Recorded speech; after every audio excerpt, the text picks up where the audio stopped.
नमस्ते दोस्तों, मैं गौरव त्रिपाठी एक बार पुनः आप सभी के सामने उपस्थित हूं। आप STS ऑनलाइन पर मुझे सुन रहे हैं।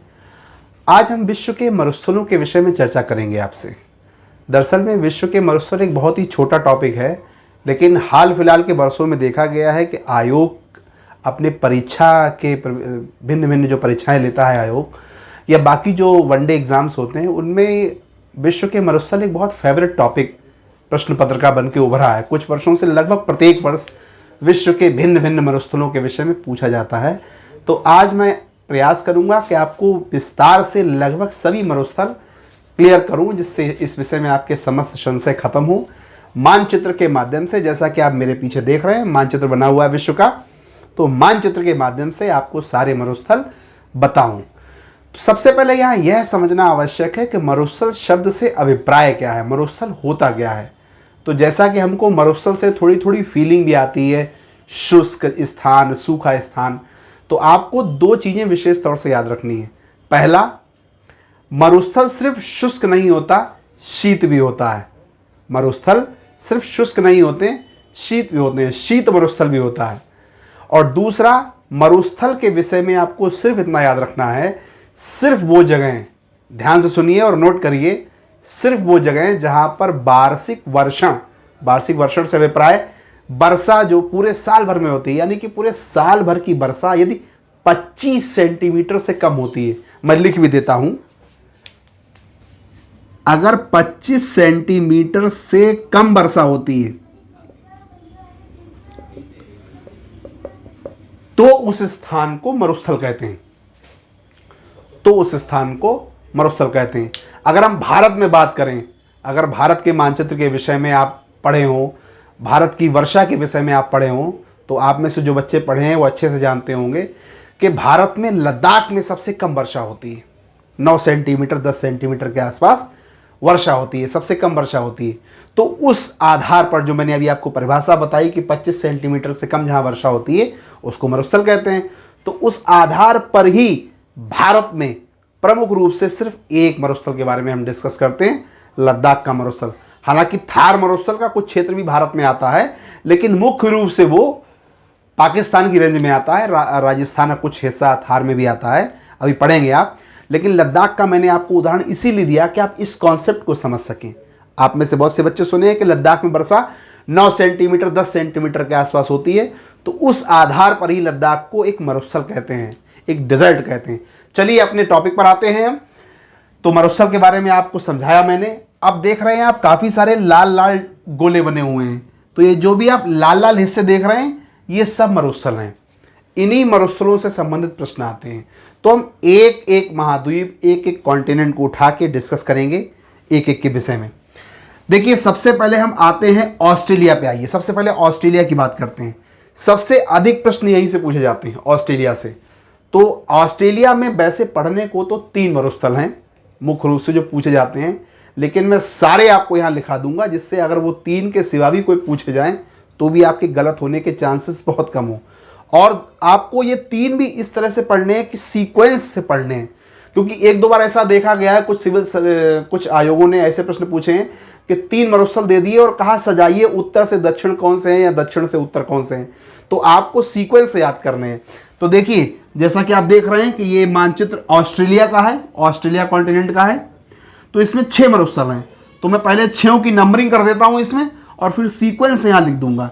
देखिए, ये पहला है, ये दूसरा है, ये तीसरा है, ये चौथा है, ये 5वां है और ये 6ठा है। ठीक है। तो नंबर 1 पे जो आप ऊपर से देख रहे हैं ये है great Sandy, great Sandy. Number 2 पर जो देख रहे हैं ये है आपका गिब्सन।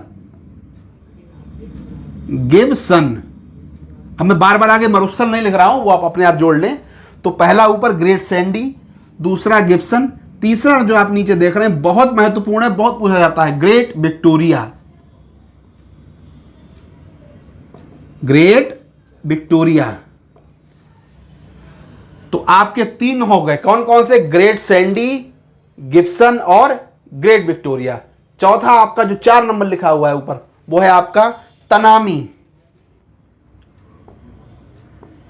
मरुस्थल। 5 नंबर, 2 से लगा हुआ 5 नंबर, 2 है गिब्सन, 5 है सिम्पसन।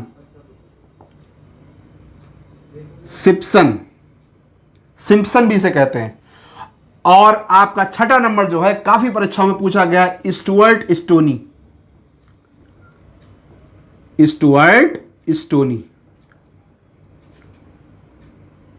तो मैंने सीक्वेंस में क्यों लिखे आपको एक बार दोबारा रिवाइज कराता हूं। एक परीक्षा में भी हाल फिलहाल में शायद 2-3 वर्ष पहले पूछा गया है कि ग्रेट सैंडी, गिब्सन और ग्रेट विक्टोरिया को सीक्वेंस से सजाइए। ये तीनों उन्होंने दिए थे परीक्षा में परीक्षक ने, और कहा था कि आप तीनों को उत्तर से दक्षिण या शायद दक्षिण से उत्तर सजाइए। तो इसलिए आपको सीक्वेंस याद होना चाहिए। सबसे ऊपर ग्रेट सैंडी है, उसके बाद बीच में आता है गिब्सन, सबसे नीचे आता है ग्रेट विक्टोरिया। अगर आपसे उधर पूरब की बात करें, ये पश्चिम के हैं, अगर पूरब की बात करें तो सबसे ऊपर आता है आपका तनामी, फिर सिम्पसन और फिर स्टुअर्ट स्टोनी। ये 6 प्रमुख मरुस्थल हैं ऑस्ट्रेलिया कॉन्टिनेंट के, ऑस्ट्रेलिया महाद्वीप के। चलिए आइए अब हम आते हैं अफ्रीका में। तो अफ्रीका में इस रीजन को तो सब जानते हैं, ये सहारा मरुस्थल है। इससे प्रश्न कम आते हैं, सहारा से प्रश्न कम आते हैं, क्योंकि सहारा बड़ा एक कॉमन सा नाम हो गया, लगभग सब जानते हैं कि सहारा मरुस्थल अफ्रीका में। अफ्रीका से ज्यादातर क्वेश्चन जो हिट होते हैं वो इन 2 से हिट होते हैं। ये जो आप बीच में देख रहे हैं, बीच में, ये आपका है कालाहारी मरुस्थल, और बहुत प्रश्न आते हैं इससे बहुत प्रश्न आते हैं। कालाहारी मरुस्थल, और कालाहारी कहाँ है?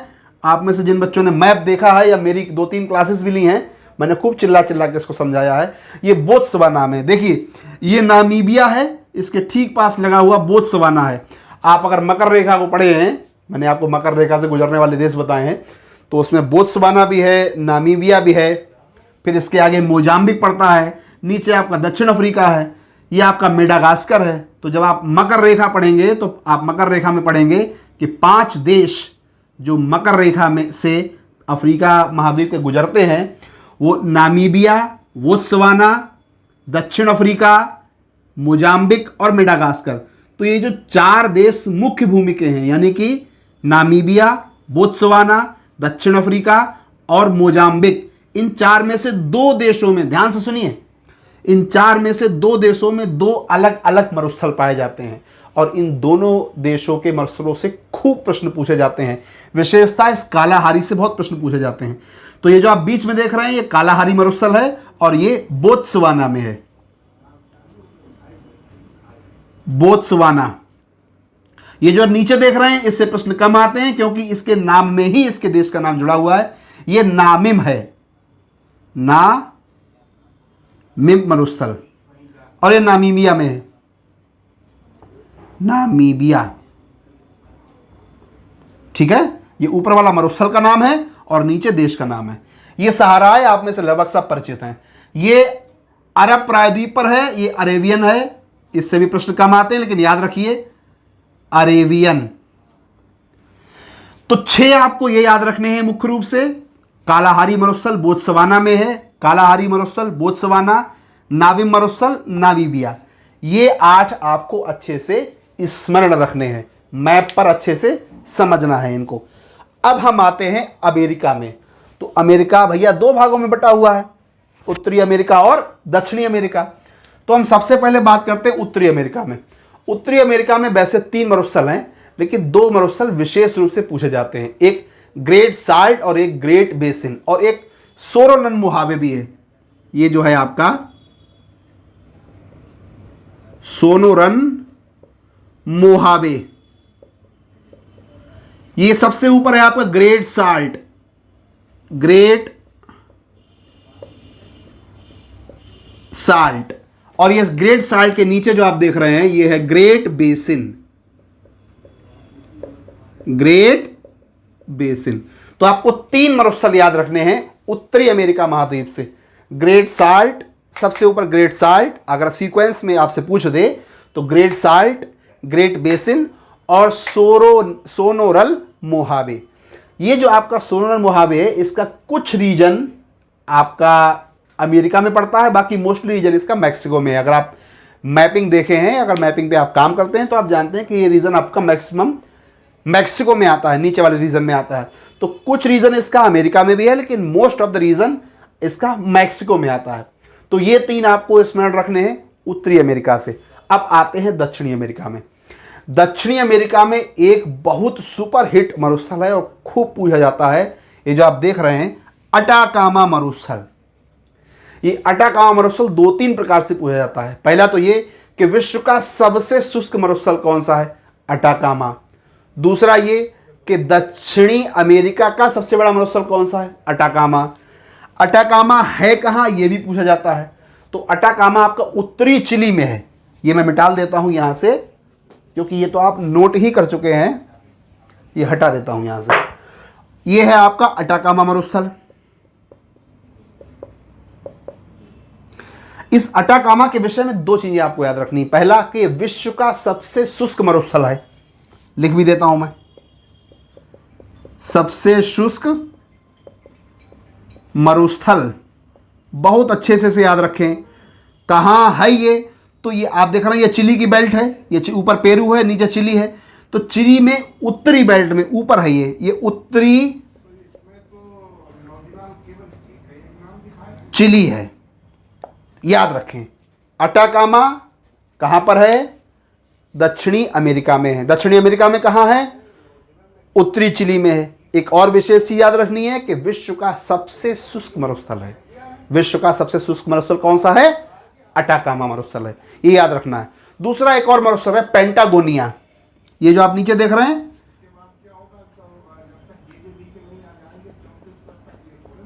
पेंटागोनिया। और आप सहजता से समझ सकते हैं कि क्योंकि ये बिल्कुल नीचे की बेल्ट है। मैं आपको बताया था कि बिल्कुल नीचे क्या पड़ता है आपका, अर्जेंटीना। तो बिल्कुल नीचे अर्जेंटीना है, तो अर्जेंटीना में ही है आपका पेंटागोनिया, अर्जेंटीना, पेंटागोनिया। 2 याद रखने हैं भैया, अटाकामा उत्तरी चिली, पेंटागोनिया अर्जेंटीना। अटाकामा से 2 चीजें और याद रखनी है, बल्कि एक चीज और याद रखनी है कि ये विश्व का सबसे शुष्क मरुस्थल है। ठीक है, तो अब हमारा क्या क्या निपट गया। अफ्रीका हमने कंप्लीट कर लिया, ऑस्ट्रेलिया हमने कंप्लीट कर लिया, उत्तरी और दक्षिणी अमेरिका के बारे में हम बात कर चुके हैं। रिवीजन हम लास्ट में एक मारेंगे। अब हम बढ़ते हैं अपने एरिया की तरफ, भारत और भारत का आसपास का क्षेत्र, यानी कि एशिया का क्षेत्र। चलिए देखिए, ये जो आप 2 ऊपर देख रहे हैं, चलिए पहले चीन के निपटाते हैं। ये जो आप सबसे ऊपर देख रहे हैं मरुस्थल, ये है गोबी मरुस्थल, गोबी। और ये पूरी तरीके से चीन में ना होके ये 2 देशों में बटा हुआ है। ये चीन में भी है और मंगोलिया में भी है। ये आपका गोबी मरुस्थल है, गोबी। और ये चीन प्लस मंगोलिया, 2 देशों में है। ऐसे ही मैप पे ऐसे ही नोट करें आप, या फिर लाइन बना के नोट कर लें और मैप पे समझें। तो ये गोबी मरुस्थल है, ये चीन और मंगोलिया दोनों में है। ये जो नीचे आप देख रहे हैं, ये है आपका तकला मकान, तकला मकान। और ये तकला मकान मरुस्थल पूर्ण रूप से, पूरी तरीके से चीन में ही है, चीन। तो आपको 2 मरुस्थल, चीन से मुख्यतः कितने मरुस्थल याद रखने हैं, 2 मरुस्थल, क्योंकि तकला मकान तो चीन में है ही। कभी कभी गोबी मरुस्थल दे के भी वो आपको दोनों ऑप्शन नहीं देता है, चीन ही दे देता है। तो चीन से 2 मरुस्थल याद रखने हैं, तकला मकान जो कि पूरी तरीके से चीन में है, और दूसरा आपका गोबी मरुस्थल जो चीन और मंगोलिया दोनों से ही अपनी सीमाएं साझा करता है। ये जो बीच में छोटा सा आप देख रहे हैं मरुस्थल, इस पे तो अभी हमने डिस्कस किया था, लद्दाख। लद्दाख का मरुस्थल क्यों है, अभी आपको प्रारंभ में ही बताया। 9 से 10 सेंटीमीटर वर्षा होती है वहां। सबसे कम वर्षा का क्षेत्र भारत में लद्दाख ही है। लद्दाख में भी कहां है, लद्दाख तो अब एक राज्य हो गया है, एक केंद्र शासित प्रदेश है। तो लद्दाख में भी लेह, जब भारत के भूगोल से आपसे प्रश्न आता है कि सबसे कम वर्षा कहां होती है, तो लेह में होती है। 9 से 10 सेंटीमीटर के आसपास होती है, वो लेह का रीजन लद्दाख में आता है। अब ये आप देखिए, ये जो आप देख रहे हैं इतना पूरी बेल्ट, इससे बहुत प्रश्न आते हैं, इससे बहुत प्रश्न आते हैं। ये आपका है थार मरुस्थल, थार। अब 2-3 चीजें नोट कर लीजिए, कहीं और नोट कर लीजिए, मैं नोट करा देता हूं। मैं यहां नोट करा दे रहा हूं, फिर मैं इरेज कर दूंगा। थार के विषय में सबसे पहले थार कहां है, थार कहां कहां है, तो ये पाकिस्तान में प्लस उत्तरी पश्चिमी, देखिए उत्तरी ऊपर है और पश्चिमी बेल्ट ये है, तो पूरी तरीके से पाकिस्तान में और उत्तरी पश्चिमी भारत में, उत्तरी पश्चिमी भारत में। पहली चीज तो याद रखनी है कि थार मरुस्थल दो देशों में फैला हुआ है, पाकिस्तान में, इसका मुख्य भाग तो पाकिस्तान में है, ज्यादातर इसका क्षेत्रफल पाकिस्तान में है, और उत्तरी पश्चिमी भारत में भी इसका विस्तार है। तो कई बार प्रश्न इस तरीके से पूछ देता है, दो तीन, अब तो ट्रेंड थोड़ा बदल रहा है कि वो कथन और कारण में या फिर स्टेटमेंट में क्वेश्चन बोलता है, तो बोलेगा थार मरुस्थल को ही ग्रेट इंडियन डिजर्ट कहते हैं। दूसरा स्टेटमेंट देगा दक्षिणी एशिया का सबसे बड़ा मरुस्थल थार मरुस्थल है। तीसरा स्टेटमेंट देगा थार मरुस्थल भारत के उत्तर पूर्वी भाग में फैला हुआ है। चौथा देगा उपरोक्त में से दो सही, या पहला दूसरा सही, या दूसरा तीसरा सही, इस तरीके से आपको देगा। तो अगर आपके वहां पे कॉन्सेप्ट क्लियर नहीं है, सिर्फ भारत ही नहीं याद रखना है, आपको यह भी याद रखना है कि उत्तर पूर्व नहीं है, उत्तर पश्चिम है। फिर से ध्यान दें, उत्तर तो ऊपर है, पूरब का हिस्सा इधर हो गया, लेकिन अगर मैप देखा है तो आप जानते हैं कि पश्चिम का हिस्सा इधर होगा, तो उत्तर पश्चिम, तो पाकिस्तान और उत्तरी पश्चिमी भारत में इसका विस्तार है। दूसरी चीज जो आपको याद रखनी है कि दक्षिण एशिया का सबसे बड़ा मरुस्थल है ये। और तीसरी चीज बहुत पूछी जाती है, विश्व की सबसे ज्यादा आबादी जिस स्थल पे निवास करती है वो है थार मरुस्थल, या सबसे ज्यादा आबादी वाला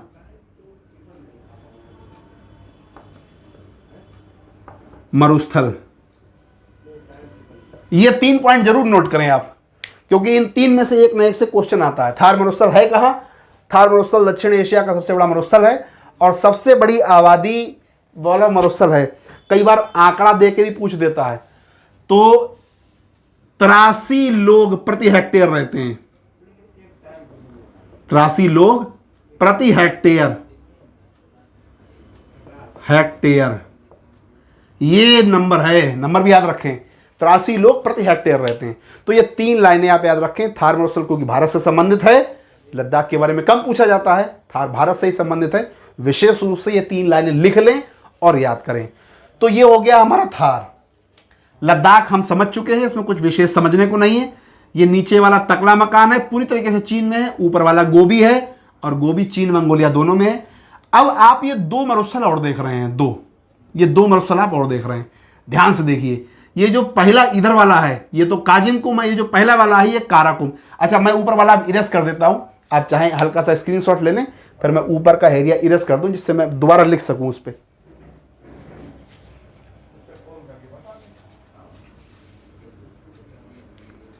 मैप पर ऐसे लिख लिख के याद करिए, बहुत अच्छा लगेगा आपको, रचनात्मक रुझान आपका आएगा जब आप बनाएंगे मैप, और परमानेंट आपके, अरे ये तो मैं मंगोलिया ही मिटाल गया, चलिए पुनः लिख देता हूं इसको, रचनात्मकता आएगी।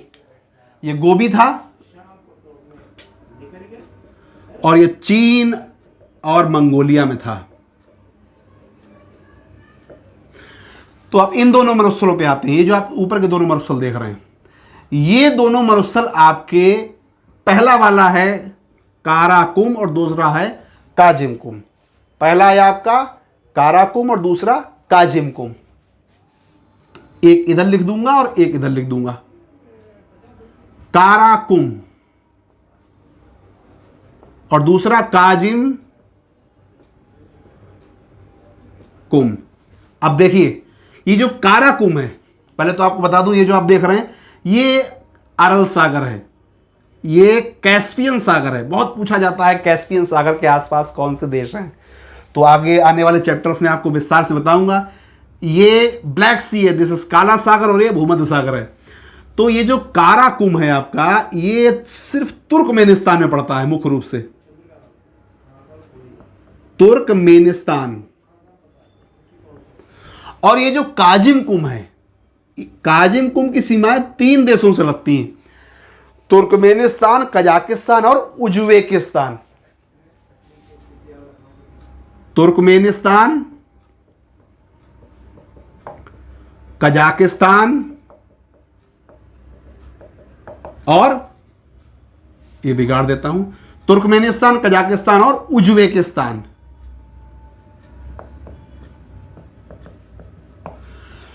तो पहला वाला जो आपका है काराकुम, लेफ्ट वाला कैस्पियन सागर से लगा हुआ है, यानी एक सीमा इसकी कैस्पियन सागर से है, कैस्पियन सागर के पूरब में है ये, और ऊपर से ये अरल सागर से कवर करता है। तो ये जो आपका लेफ्ट वाला यानी पश्चिम वाला भाग है वो काराकुम है, तुर्कमेनिस्तान में है। जो आपका पूरब वाला है ये ठीक लगा हुआ, ये 3 देशों से सीमाएं साझा करता है, तुर्कमेनिस्तान, कजाकिस्तान और उज्बेकिस्तान। नाम मिलते जुलते हैं, ध्यान रखें, काराकुम, काजिमकुम। अब देखिए आपने काराकुम और काजिमकुम पढ़ लिए हैं, अब बचते हैं 2 प्रश्न, उनसे भी कई बार आते हैं, वो भी मैंने नोट कर दिए हैं। ये आप 2 देख रहे हैं, एक ये और एक ये। इसमें जो पहला वाला यानी पश्चिम वाला है, पहले सबसे पहले आप ये समझ लीजिए, यहां पर ये दोनों ही एक ही देश में हैं और देश का नाम है ईरान, और दोनों के नाम भी मिलते जुलते हैं, दस्ते लूट, दस्ते कबीर। पहले का है दस्ते लूट और दूसरे का है दस्ते कबीर, तो ये भी आप नोट कर लें। तो मुख्य रूप से ये आपके सारे मरुस्थल हैं, पढ़ने सारे हैं आपको।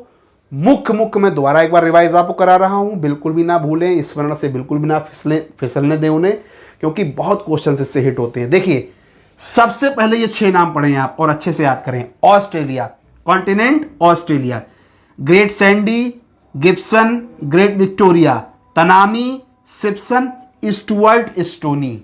ये सीक्वेंस से याद करें, ऐसे बिल्कुल सीक्वेंस से याद करें। नंबर 2 पे आप आए, अफ्रीका महाद्वीप में सबसे बड़ा मरुस्थल सहारा। अफ्रीका की बात करें या विश्व की बात करें, सबसे बड़ा मरुस्थल सहारा। प्रश्न कम आते हैं, प्रश्न कालाहारी मरुस्थल से आएगा या नाविम से आएगा। नाविम से भी प्रश्न आने के चांसेस कम रहते हैं, कालाहारी से प्रश्न अधिक आते हैं। कालाहारी मरुस्थल किस महाद्वीप में है? अफ्रीका में। अफ्रीका के किस देश में? बोत्सवाना में। ये याद रखें। तीसरे नंबर पे आप आए, उत्तरी अमेरिका। 3 याद रखने हैं आपको, ग्रेट साल्ट, ग्रेट बेसिन और सोनोरन मोहावे, 3 नाम। चौथा दक्षिणी अमेरिका में आइए। दक्षिणी अमेरिका में अटाकामा। 2 चीजें याद रखनी है, विश्व का सबसे शुष्क मरुस्थल है और उत्तरी चिली में है। देखिए उत्तरी और दक्षिणी बड़ा अच्छे से याद रखिए। पेंटागोनिया अर्जेंटीना में है, तो 2 मरुस्थल याद रखने हैं आपको, पेंटागोनिया जो कि आपके अर्जेंटीना में है और अटाकामा मरुस्थल। अटाकामा के बारे में आप आगे भी बहुत सी चीजें पढ़ेंगे, फिलहाल यहां अटाकामा मरुस्थल सबसे शुष्क मरुस्थल और उत्तरी चिली में है। मैंने आपको प्रारंभ में बताया, आप ध्यान में रखें, मरुस्थल केवल शुष्क ही नहीं होते, शीत भी होते हैं। सिर्फ उष्ण ही नहीं होते, शीत भी होते हैं। चलिए, अफ्रीका हो गया, दक्षिणी अमेरिका हो गया, उत्तरी अमेरिका हो गया, ऑस्ट्रेलिया हो गया। यहां जो मुख्य आपको याद रखने हैं, गोबी चीन और मंगोलिया दोनों में है, तकलामकान सिर्फ चीन में, लद्दाख इसके बारे में कुछ बताने की आवश्यकता नहीं है। थार मरुस्थल, मैंने जो आपको 3 पॉइंट ऊपर लिखाए थे वो नोट करे होंगे आपने, नहीं करे तो मैं दोबारा बोलता हूं, नोट करिए। सबसे पहला कि थार मरुस्थल दक्षिणी एशिया का सबसे बड़ा मरुस्थल है। दूसरा, थार मरुस्थल पाकिस्तान, देखिए पाकिस्तान और उत्तरी पश्चिमी भारत में फैला हुआ है। और तीसरा, विश्व की सबसे अधिक आबादी जहां वास करती है, आवास है, वह थार मरुस्थल है। तो ये थार मरुस्थल याद रखना है। अरेबियन तो नाम से ही कंफर्म होता है। काराकुम और काजिमकुम, काराकुम सिर्फ तुर्कमेनिस्तान में है, जबकि काजिमकुम तुर्कमेनिस्तान, कजाकिस्तान और उज्बेकिस्तान में है। तो ये आपका ओवरऑल आप कह सकते हैं कि मरुस्थल के विषय में इससे अधिक कहीं से कुछ आने की संभावना नहीं है। आप इसको मैपिंग करके अगर अच्छे से एक बार रिवाइज कर लेंगे, अच्छे से अगर एक बार पढ़ लेंगे, तो ये प्रश्न आपका लगभग 100% पक्का है। और देखिए भूगोल में ये छोटे छोटे टॉपिक ऐसे हैं, जैसे ये मरुस्थल का टॉपिक है, आप अभी मरुस्थल पढ़े हैं आज। इससे पिछले वाले टॉपिक में मैंने आपको भूगोल में 2 चीज़ें और क्लियर करी हैं, कर्क रेखा और मकर रेखा पढ़ाया है मैंने आपको। मरुस्थल आज हो गए, इससे पहले मैंने आपको घास के मैदान पढ़ाए थे, तो घास के मैदान हो गए, मरुस्थल हो गए, ऐसे छोटे छोटे टॉपिक, पर्वत है, पहाड़ियाँ हैं, ये आपके मुश्किल से 25 मिनट या 30 मिनट वाले टॉपिक हैं। आप अगर ध्यान से पढ़ें इन्हें, एक बार 2 से 3 पन्नों में नोट्स इनके बना लें और 2 से 3 रिवीजन समय समय पर मारें, तो ये आपके बिल्कुल फ्री के क्वेश्चन हैं। मतलब क्वेश्चन जाने नहीं हैं। 150 में से आपके इसी प्रकार के भूगोल में वैसे तो 20 से 22 क्वेश्चन आते हैं, लेकिन इस तरह के ही वन लाइनर में सीधे सीधे हिट करने वाले आपको 8 से 10 क्वेश्चन ऐसे मिल जाते हैं। ये बहुत ही सॉफ्ट टारगेट है। हाँ, आवश्यकता है ध्यान लगा के, मनन करके पढ़ने की। चलिए, बहुत जल्दी दोबारा अगले लेक्चर के साथ आपके सामने उपस्थित होते हैं। तब तक के लिए नमस्कार, धन्यवाद।